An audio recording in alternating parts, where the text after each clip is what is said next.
За сайн бацгаана уу. Ажлын хэсгээс асуулт асууя. За энэ одоо яг энэ халдшгүй байдалтай холбоотой асуудал. За ер нь бол бид нар зарчмын хувьд олон улсын жишгээр парламентд ёсны дархлаа бол парламентын гишүүний бүр эрхийн асуудал байдаг. За парламентын гишүүний бүр эрхийн асуудалтай холбоотой Английн парламентын нэг сонгодог жишээ байдаг л да.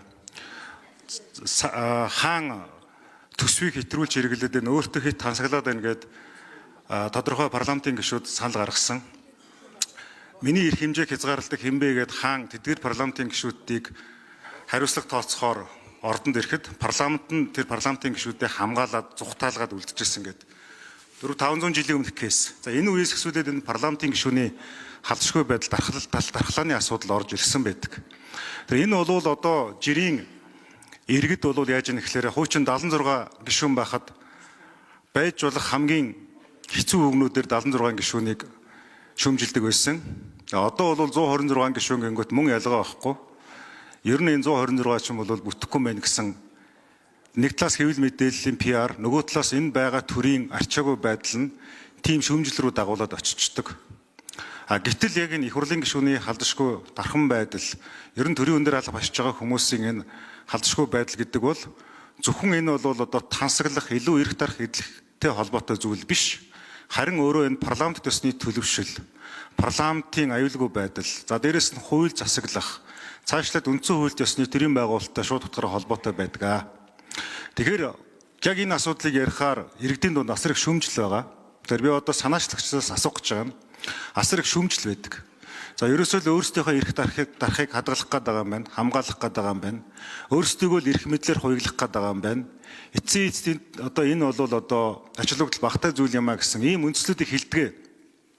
За нэг талдаа үнэн боловч нөгөө талдаа энэ парламентын гишүүд маань тодорхой явц ашиг сонирхолд хөтлөгдөх.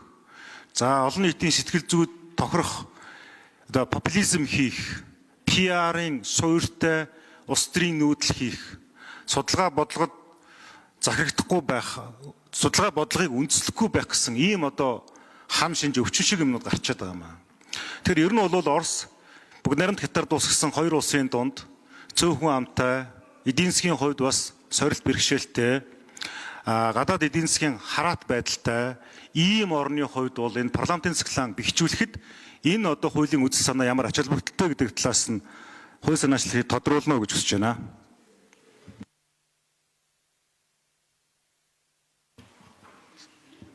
За Цогтбаатар дарга ер нь бол дэгээрээ 2 хүн хариулах ёстой.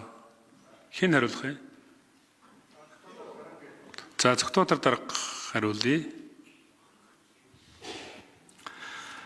Энэ иргэдээс шүүмжил дагуулах нь аргагүй.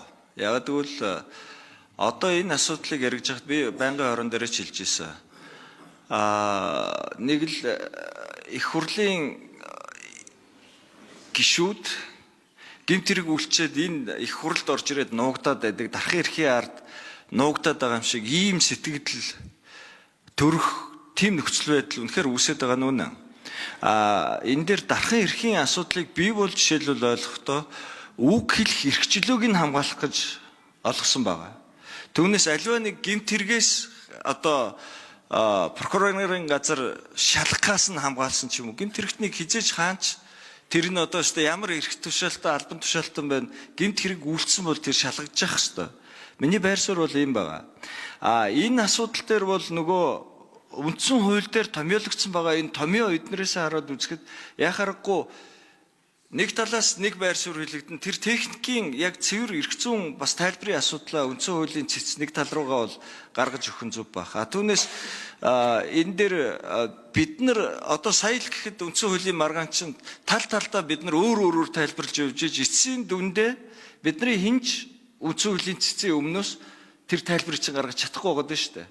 Үндсэн хуулийн цэц энийг нэг талд нь гаргаж өгнө. Би нэг талдаа гаргаж өгөхдөө энэ дээр бол гэмт хэрэгтнүүдийг хамгаалах талдаа гаргах ямар ч боломжгүй гэж бодож байна. Яг бол үндсэн хуулийн өөрийнх нь цаад санаа агуулга тийм байхгүй.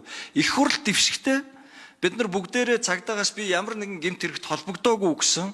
Өөрөөр хэлбэл ёстой нөгөө презумпц ярих юм бол юу гимгүүн зарчим энгийн иргэдэд үйлчлдэг бол их хурлын гишүүдийн хувьд бол ерөөсөө гинт хэрэгт холбогдоогүй байх презумпц шууд үйлчилж байгаа байхгүй юу?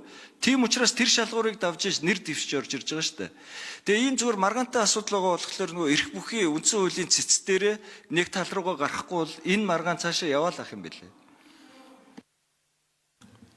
За. Тогтоолыг санаасгч сайн хүүгэн Амбатар гишүүн хариулна. За эрхэм гишүүдээ энэ дээр хав хонзонгоор төрийн ажлыг явуулж болохгүй. Энэ бол яг л зарчмын зүйл ярьсан. Миний хувьд бол хууль зүйн байнгын ороогоор анх удаа одоо би бас асуудал оруулж байгаа. Хуульч гишүүд бол асуудлыг субъектив биш, объектив хандах ёстой гэж би итгэдэг. Тэгээ энэ дээр гол хэлэх гэж байгаа санаа гэвэл 4 жил энэ улсын хурлын гишүүний дархан эрхийн ард нуугдах тухай яриагүй.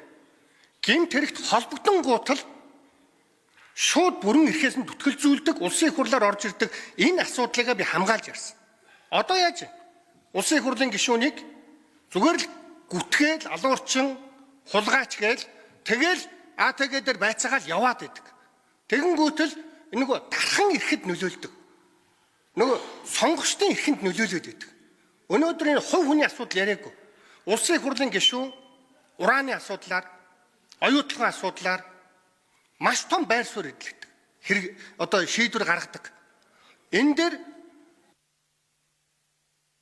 1 минут нэмж үгүй. энэ дээр АТГ дээр прокурор дээр гогдуулсан яваа бол тэр хүний шийдвэр гаргах тэр дархан эрх, сонгогчдын эрхэнд халдж байна гэсэн. Энийг үндсэндээ улсын үндсэн хууль зөрчсөн бол одоо 29.3 дээр үндсэн хууль зөрчсөн бол түүнийг эргүүлэн татнаа. Хамгийн гол нь улсын хурлын гишүүн гэмт хэрэгт холбогдсон тухайн асуудлыг гэж байгаа шүү дээ. Холбогдсон гутал тат гэж байгаа. Тэрнээс биш ингээд зовоогоод ингээд АТГ дээр дэгээтэй байгаа тохиолдолд улсын хурлын гишүүд хараат бус байдлаар асуудалд орох гээд байна. Олон гишүүд би нэрийг яриад явах уу? 4 жил өнөөдөр шүүхтээр гогдуулж байгаа хүн яаж өнөөдөр яг ингээд хараат бусаар асуудлыг шийдэх вэ? Би өнөөдөр өөрөө бол гүтгүүлээ, доромжлуулаад, сошиалаар яллуулсан. Надад хамаагүй. Дараагийн парламентын гишүүд залуучуудад, дараагийн парламентод энэ чухал учраас энэ асуудлыг ярьж, дараагийн улсууд хинээс ч айхгүйгээр хараат бус байдлаар үгээ хэлдэг байх боломжийн төлөө өнөөдөр энийг ярьж байгаа. Тодруулгыг би төрийн агуулгын байнгын орны дарга гассан. Сандаг очил дарга. Нэг юм байгаа. Түрүүн уг нь Гамбат гишүү асуусан. Тэгээд тодорхой хариулт хүсэж байгаа юм. Мэдээж иргэд маань бол төрөө хүндэтгдэг. Гэхдээ одоо хэр хэмжээнээс хэтэрсэн хэрүүл уруултай хэлцэл талцалтай байгаа учраас иргэд бол бухимдалтай байгааг ойлгож байгаа. Хөхөө өвлийг үүдэн наашлж байгаа учраас. Гэтэл өчтөрийн тэр төрийн байгуулалтын байнгын орны тэр цаад өдрийн хурал дээр ч гэдэг юм уу одоо ерөнхий сайдыг огцруулах санал гаргachингуудаа байнгын хорон дээр болохоор огцруулахын эсрэг дардаг. Тэгээ одоо дэмжихийг дэмжихгүй ч гэдэг юм уу, дэмжихийг дэмжихгүй ч гэдэг юм уу, эсвэл бол дэмжихгүйг дэмжин ч гэдэг юм уу. Ингээд толгой эргүүлсэн хүнд яваад байгаа. Энэ дээр бол түрүүн хэллээ шүү дээ. Гамбат гишүүн заллин хийчих юу хийчих вэ гэдэг. Энэ дээр яг тодорхой та нэг байр суурь хэлээч. Хуульчид бол янз бүрээр л тайлбарлаад байгаа. Наач нэг орооцолцсон юм болоод шүү дээ. Эцэс бид нар ингээд энэ төр тунгалаг шийдвэр нь тодорхой байх, логиктой байх ёстой. Энэ дээр та нэг тодруулж өгөөч. За сандаг очир дараа хариулъя. За бид нар анх удаа Монгол улсын ерөнхий сайдыг огцруулж байгаа асуудал биш. Өмнө нь олон ерөнхий сайд нарыг огцруулж байсан. 2017 оны 9 сарын 7-нд Эрдэнэтийн засгийн газрыг огцруулах асуудал яригдж байхад их хурлын дарга Минкол дарга байсан байлээ. Энэ хурлын материал тэмдэглэлийг парламент цэгмэн дээрээс нь аваад үзэж болно.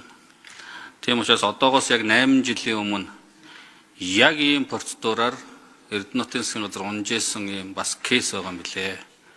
Байнгын орон огцруулъя гэд гар үсэг зурж явж байсан. Байнгын орон дээрээ огцруулъя гэснийг огцруулахгүй гэж шийдвэр гарч ирсэн.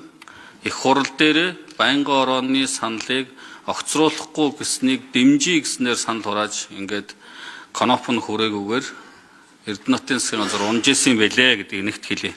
Тэгээ нэгт хоёрт хэлэхэд одоо эрхэм гишүүд маань энэ өөрөө өргөдлөө өгөөд ёс